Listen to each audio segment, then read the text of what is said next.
তো বন্ধুরা এসে গেছি তোমাদের সাথে আজকে একটি নতুন ভিডিও শেয়ার করতে, যেখানে বানাচ্ছি আজকে খাবে পিঠে বা নারকেল পরোটা বলা যেতে পারে এটাকে। তার জন্য প্রথমেই আমি একটা নারকেল কুড়িয়ে নিয়েছি, আর তারপরে একটা পাত্রে ময়দা এবং পরিমাণ মতো লবণ এবং সামান্য সাদা তেল দিয়ে ভালোভাবে মিশিয়ে নিয়েছি। তারপর হালকা হালকা করে জল দিয়ে একটা ভালো করে ডো তৈরি করে নিলাম।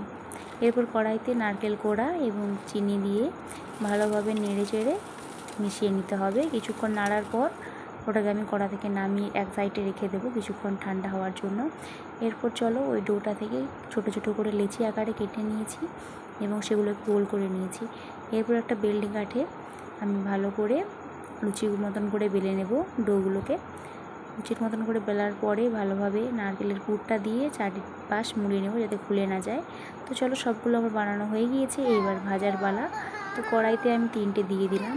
এরপর অল্প অল্প করে তেল ছড়া দিয়ে এগুলোকে আমি এপিঠ ওপিঠ ভালো করে লালচে লালচে করে ভেজে নেব। তো দেখো এরকমভাবে সবগুলো ভেজে নেব। তো ভাজা হয়ে গিয়েছে আমার, আমি কড়াই থেকে নামিয়ে নিয়েছি। এরপর তোমাদেরকে পরিবেশন করে দেখাই। তো চলো দেখে নাও, এখানে আমার রয়েছে খাপে পিঠে আর রয়েছে সাথে আলু ভাজা আর বোঁদে মিষ্টি। তো কেমন লাগলো ভিডিওটা অবশ্যই লাইক কমেন্টে শেয়ার করে পাশে থেকো।